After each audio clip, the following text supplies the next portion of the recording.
Hey, everybody, what's going on? Jeff Rieger, another episode of the Daily Ticket. This one for a Friday, December 15th, 10 days until Christmas. I got to tell you, thank God the Lions play tomorrow because I don't think this city could handle another day of hype and reaction and really nerves. This town is tense. Lions fans might not admit it to you, but my God, people are tense. People are nervous. People are tight.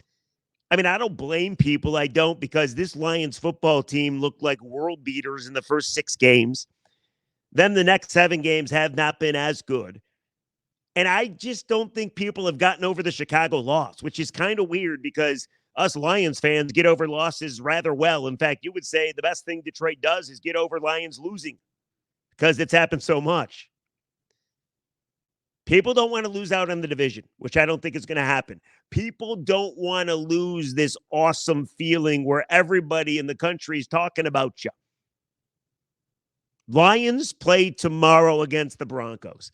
Saturday night, place is going to be bumping.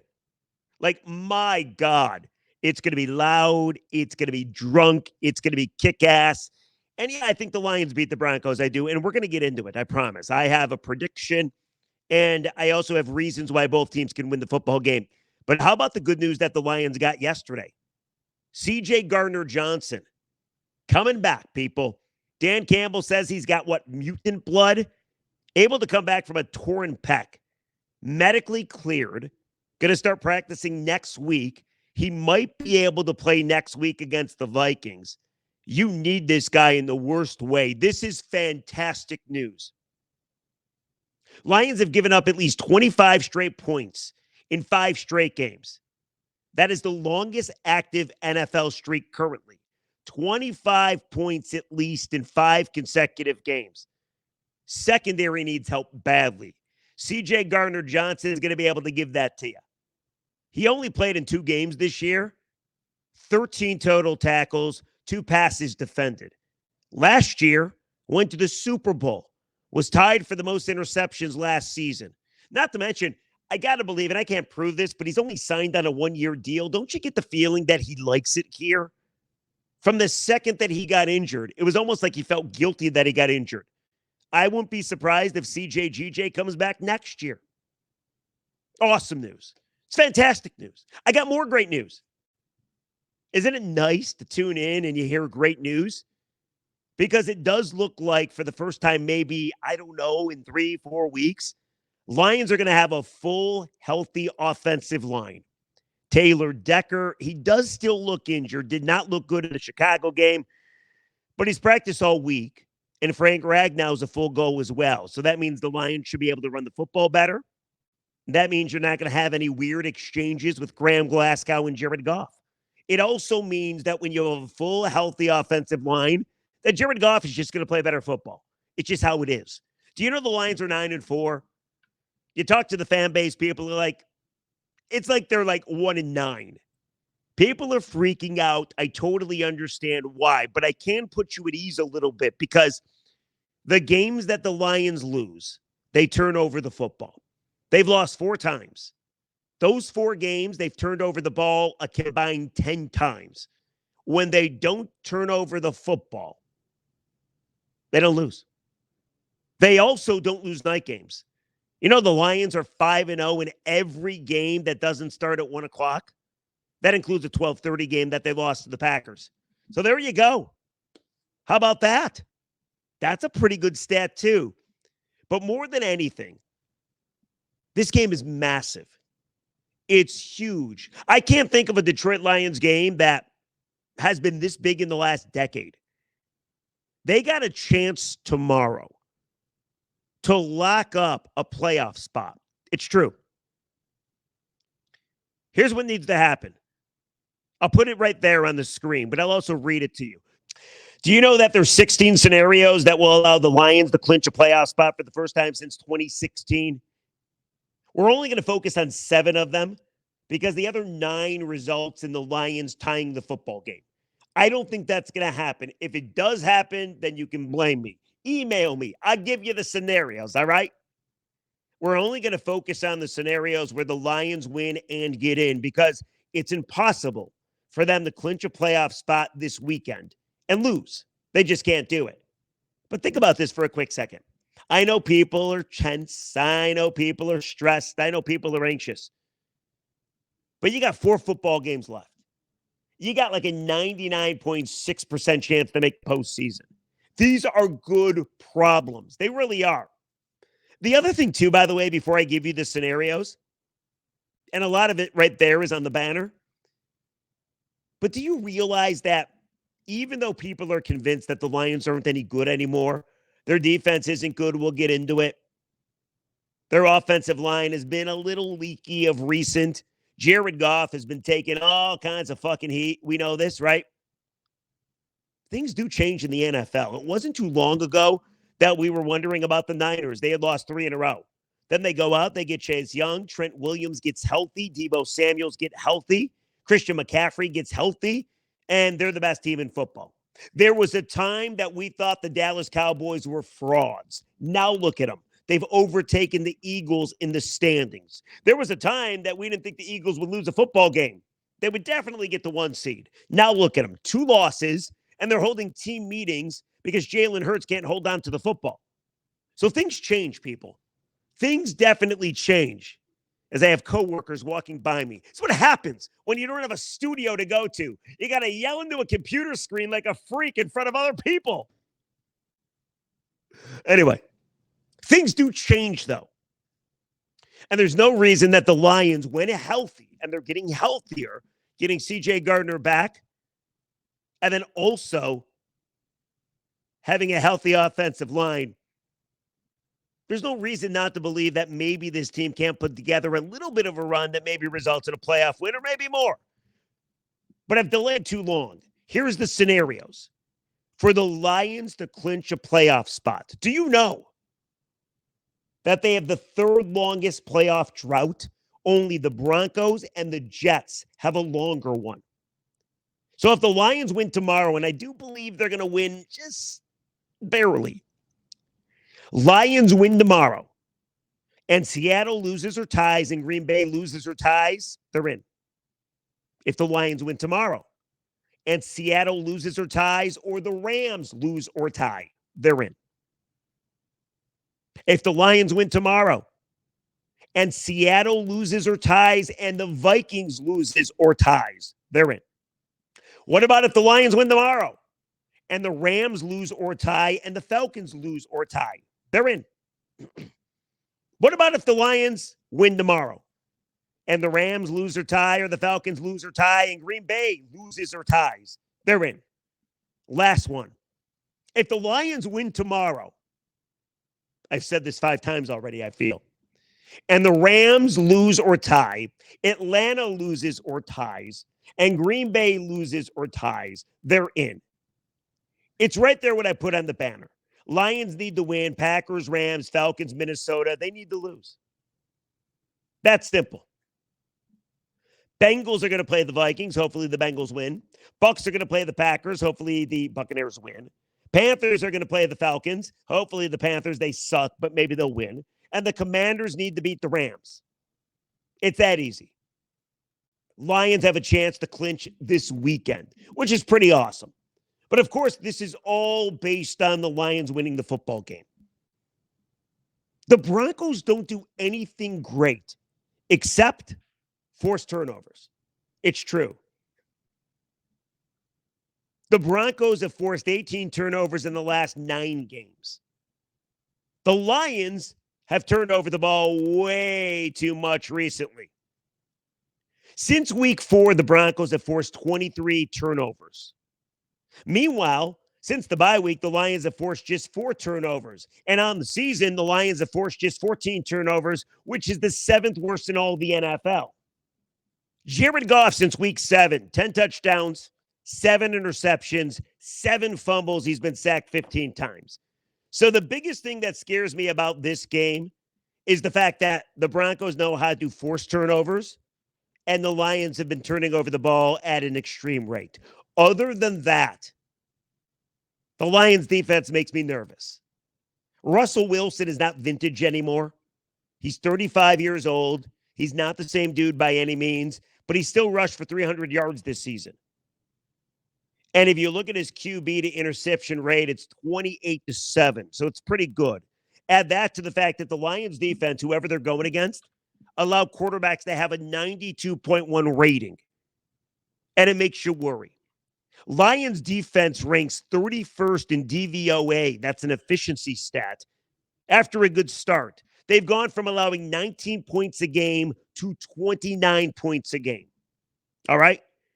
So the Lions defense scares the hell out of me. That's why it's going to be so great when you get CJ Gardner-Johnson back. But it's not like the Broncos score a whole lot of points. They don't.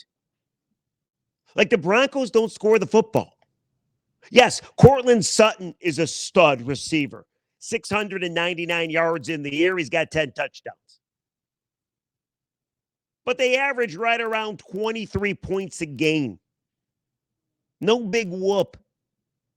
The Lions should be able to outscore the Denver Broncos simply because they have a healthy offensive line. The game is at home. It's not in the elements. The crowd is going to be behind them. And Jared Goff in a clean pocket is killer. He doesn't kill you. He's killer. That's why I do believe that the Lions end up winning the football game. But then I give you this. Denver's defense in the last 4 games, 3 of them, they've allowed 20 or fewer points. Now, this is a defense that at the start of the season gave up 70 to the Dolphins. So you think the defense is going to be able to do it against the Lions? I don't know. Russell Wilson has thrown for less than 230 yards in his last 3 games. Doesn't concern me. Yeah, they can run the football. Their offense doesn't bother me. It's the Lions defense, and it's the propensity to turn over the football. Those are the 2 things that bother me. But all in all, I do believe that the Lions offense should be a hell of a lot better. The other thing, too, by the way, is people got pride. Like Aiden Hutchinson stood at his locker and talked about how he's going to get the defense back to what it was. And, of course, Aiden had the awful play in Chicago where he jumped off sides in 4th and 13. You got pride. There's a reason the up-down theory exists. The Lions have been shit on for an entire week. People have questioned Goff. People have questioned the line. People have questioned Campbell. People have questioned this team.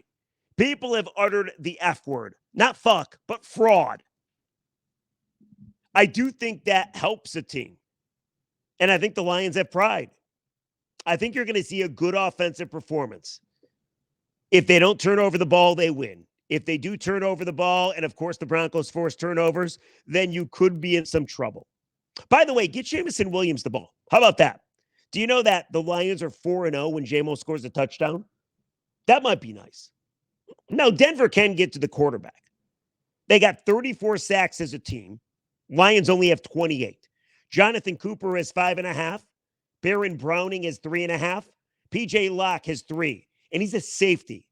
And the Broncos do like to blitz from the safety position. They will blitz from anywhere on the field.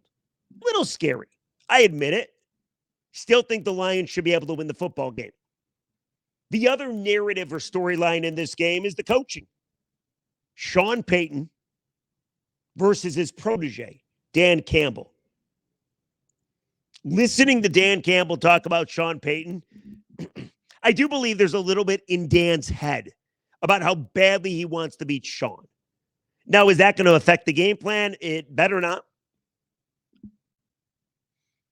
Concerns me a little bit. See, if you think I'm being wishy-washy here, if you think I'm kind of all over the place, it's because you're absolutely right. I've been thinking about this game for like 4 days, and I keep going back and forth, back and forth. One day, I think the Lions are going to blow them out. Denver doesn't have a good offense. The next day, I think Denver is going to find a way to neuter the Lions. So all in all, I do continue to change my mind.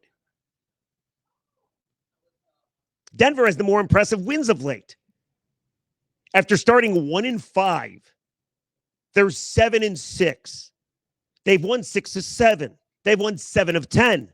They beat the Chiefs. They went to Buffalo, won there. Took down Cleveland, who has one of the better defenses in all of football. So I am conflicted. I think when it's all said and done, the Lions win the game. Barely. I think they find a way to outscore Denver. Barely. And I think the Lions move to 10-4 and potentially clinch a playoff spot. That's where I'm at. What about you? Let me know. Comment section below. What do you think about this game? I just gave you my prediction. Hell, I'll give you a score. I think the Lions win the ball game 28-25. Okay? But I guarantee you my prediction and my mind's going to change in 2 minutes. There's something about this game that makes me wishy-washy as hell. So what about you? What do you think? In the meantime, let's get to some comments. And then bring on the damn weekend. Oh, my goodness. So yesterday we talked about Hendon Hooker and how every Lions fan is calling for Hendon Hooker for some stupid reason. I don't quite get it. Here's some of the comments. King Derwin says, love the videos. Keep them coming. Thank you, King. I appreciate that.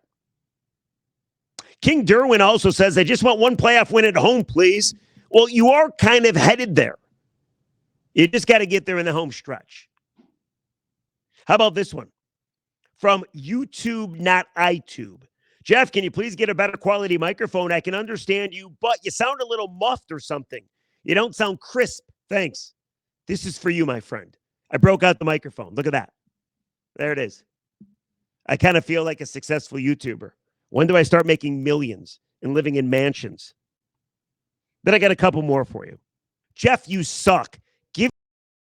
This is annoying, but we got to watch you on the screen. That's even worse. Thank you. That's from Pete264. And then how about this one? From Hyzod25. People who know nothing about football call for Hendon to replace Goff. Fixed it for you. Fair enough. I got one more for you. Who says this? Hendon Hooker instead of Jared Goff. Is it media you drummed up story to fill airtime? In the end, you are 100% right, but is this just a bit to fill time? Enough already. I'm telling you, actual people said they wanted Hendon Hooker instead of Jared Goff. I don't think that. Now, maybe Jared Goff ends up being the quarterback of the future here, but not right now. Jared Goff is the quarterback of tomorrow. And that's all that matters right now, my friends. Win tomorrow. So comment section below, what do you think happens? Give me a score. Give me a thought. How you feeling? Let me know. And as always, please rate and review and follow and download and all the good things that you do with podcasts because I'm having fun doing this, but if I don't get more follows, they might cancel me. I'm just being honest. All right? All right. By the way, here's the other thing, by the way. So I got to do the Lions postgame show on Saturday. Here's my big worry. I've made no secret of this. The Lions once got rid of me on their postgame show. It's back in 2008. Team was 0-15. I was rooting for them to go 0-16. Lions didn't like that. They got rid of me. I have not done a Lions Network postgame show until tomorrow. They must be desperate. So I know what's going to happen to me. Lions are going to lose. I'm going to be forced to get negative, and the Lions are then going to kick me off again. I feel that might happen to me. So God damn it, please win the game. Anyway, I hope everybody has a great weekend. We'll talk to you on Monday. I apologize for being all over the place in this podcast, but I cannot make up my mind. I told you 28-25 Lions. I've since changed my mind. I think the Broncos win now. Oh, it just changed again. Now I got the Lions winning again. What do you think? Help me, please. I called you nervous. I admit that I'm nervous. It's a big game tomorrow. It's a huge game tomorrow. And we want to keep the momentum that the Lions have already brought us. All right. I'm going to stop talking now. I hope everybody has a great weekend. Enjoy the game tomorrow, and we will catch you on Monday. Good night.